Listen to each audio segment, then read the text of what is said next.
Okay, so a quick video here today on these new crossover receivers. I don't have all of them.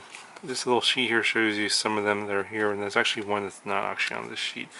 So they have a variety of different micro receivers, DSMX2, which this one I don't have, or this SFHSS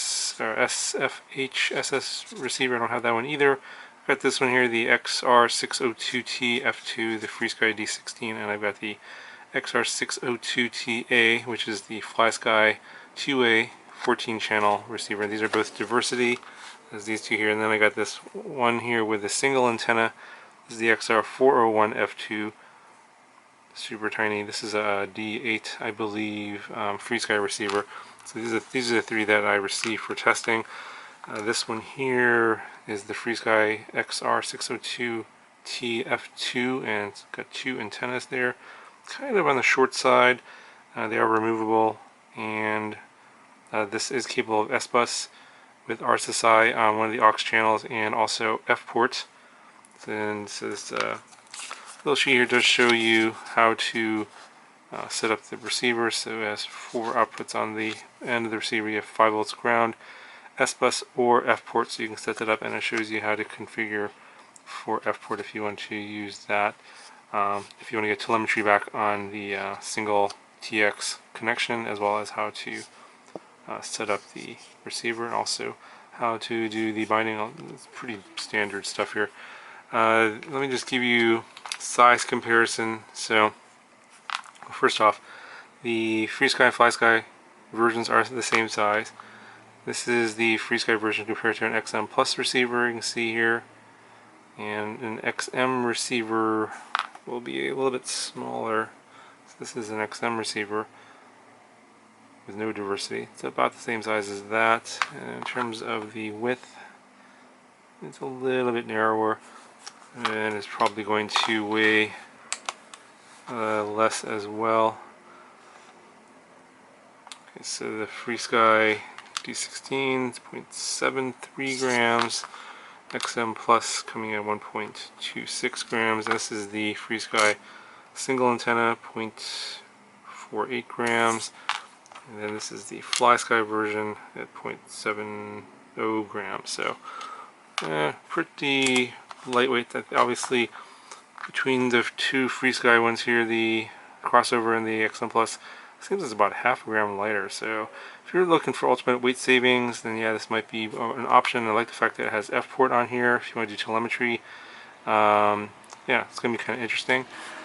Now, in order to see the performance of these, I'm going to have these in different builds. So this little micro single antenna receiver is going to go into this here. This is the Diatone GT-B329, 3-inch, the toothpick here.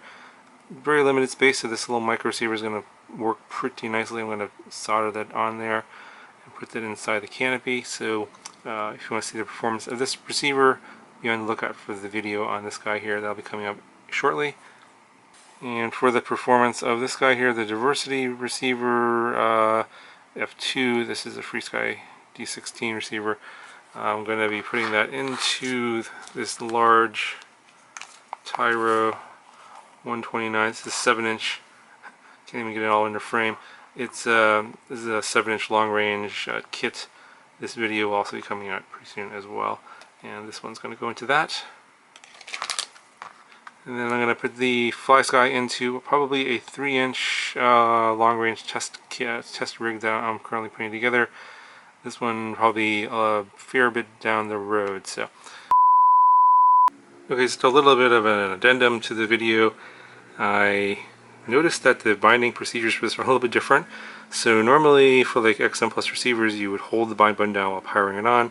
This one you don't have to do that. I think this is actually easier, and I wish more receivers will let you do that. So first you have to power it on. This one will power on by USB, so I'm just going to plug in the flight controller. And then we see we have some lights here. It is not bound, so we got a flashing red light. And then you hold the bind button down for 2 seconds and then let go. So hold it down. We get a fast flashing red light. It's in bind mode. Then we go to our radio and go ahead and bind. And we get a, there we go, goes solid and a slow red light, and that should mean we are bound now. So let's go ahead and power cycle the receiver. Telemetry lost.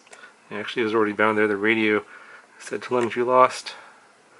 Telemetry recovered. There we go. And now we have a solid red light, which means we are bound. So that's pretty much it.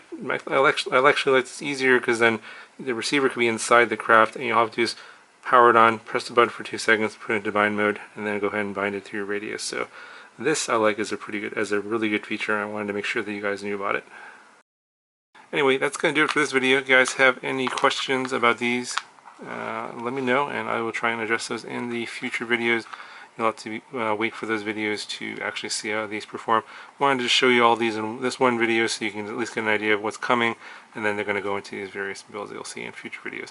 Anyway guys, hope you enjoyed the video, and I'll talk to you guys in the next one.